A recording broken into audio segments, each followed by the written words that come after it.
Hello friends, welcome back to our channel. విద్యా ఉద్యోగ సమాచారం, లేటెస్ట్ జాబ్ నోటిఫికేషన్తో పాటు డైలీ అప్డేట్స్, వీడియోస్ మరియు షార్ట్స్ రూపంలో ఇవ్వడం జరుగుతుంది. కాబట్టి మన ఛానల్ని చూస్తున్న వారు సబ్స్క్రైబ్ చేసి బెల్ ఐకాన్ పైన క్లిక్ చేయండి. మీకు నచ్చితే లైక్, షేర్, కామెంట్ చేయండి. ఇంకా లేట్ చేయకుండా వీడియోలోకి వెళ్దాం. తరచుగా వైద్యులు కావాలని కలలు కనే యువత నీట్ ప్రిపరేషన్ గురించి ఆందోళన చెందుతారు. కానీ మీరు జీవశాస్త్రం, భౌతిక శాస్త్రం, రసాయన శాస్త్రంలో మీ ప్రతిభను మెరుగుపరచగలిగితే నీట్లో విజయాన్ని సులభంగా పొందవచ్చు. అయితే ఈ 4 వారాల ప్రణాళికతో మీ స్కోర్ను 600+ చేరవచ్చు. అయితే అవేంటి మనం చూద్దాం. మొదటి వారంలో ప్రాథమిక అంశాలపై దృష్టి సారించాలి. నీట్ ప్రిపరేషన్ మొదటిసారి ప్రారంభిస్తున్న వారికి ప్రాథమిక అంశాలపై దృష్టి పెట్టడం చాలా ముఖ్యం. మొదటి వారంలో రోజుకు 10 నుంచి 12 గంటలు చదువుకు కేటాయించాలి. దీంట్లో జీవశాస్త్రం, ఎన్సీఆర్టీ 11వ మరియు 12వ తరగతి పుస్తకాలు చదవాలి.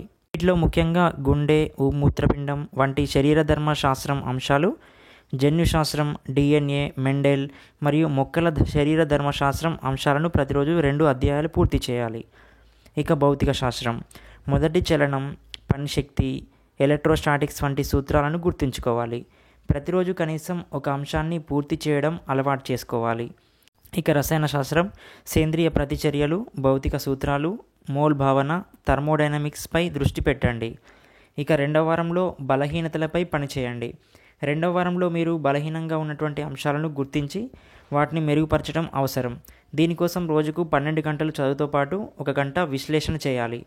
వీటిలో జీవశాస్త్రం విషయానికి వస్తే బయోటెక్నాలజీ, జీవావరణ శాస్త్రం వంటి సులభంగా మార్కులు సాధించగల అంశాలను ప్రాక్టీస్ చేయండి.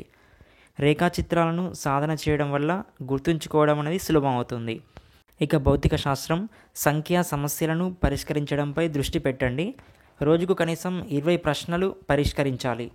రసాయన శాస్త్రం, అకర్బనలో పి బ్లాక్, సమన్వయ సమ్మేళనాలు, సేంద్రియ ప్రతిచర్యల పేర్లను గుర్తుంచుకోండి. ఇక 3వ వారంలో వేగం మరియు ఖచ్చితత్వం పెంచండి. ఇప్పుడు మీరు మీ వేగాన్ని పెంచాలి. రోజుకు కనీసం 10 గంటలు చదువు మరియు 2 గంటలు మాక్ టెస్ట్లకు కేటాయించాలి. ముఖ్యంగా జీవశాస్త్రం విషయానికి వస్తే 2020 నుంచి 2024 వరకు నీట్ పేపర్లలో ఉన్నటువంటి ప్రశ్నలను పరిష్కరించండి. ప్రతిరోజు 50 మల్టిపుల్ చాయిస్ ప్రశ్నలను పూర్తి చేయండి. ఇక భౌతిక శాస్త్రంలో 30 నిమిషాల్లో కనీసం 15 ప్రశ్నలను పరిష్కరించడం లక్ష్యంగా పెట్టుకోండి. రసాయన శాస్త్రం విషయానికి వస్తే ప్రతిరోజు 40 ప్రశ్నలను పరిష్కరించాలి. ఇక 4వ వారంలో పునశ్చరణ మరియు ఆత్మవిశ్వాసం. చివరి వారంలో పునశ్చరణ మరియు ఆత్మవిశ్వాసం మీద దృష్టి పెట్టాలి. ఈ సమయంలో రోజుకు కనీసం 8 గంటలు రివిజన్ చేయాలి మరియు 2 గంటలు మాక్ టెస్ట్లను కేటాయించాలి. వీటిలో జీవశాస్త్రం నుంచి ఎన్సీఆర్టీ పుస్తకాలను మళ్ళీ చదవాలి. చిన్న గమనికలను సరిచూసుకోవాలి. ఇక భౌతిక శాస్త్రం విషయానికి వస్తే ఫార్ములా షీట్ను సవరించాలి. 10 నుంచి 15 సంఖ్యా వ్యాయామాలు చేయాలి. రసాయన శాస్త్రంలో ప్రతిచర్య విధానాలు మరియు ఆవర్తన పట్టికను గుర్తుంచుకోవాలి.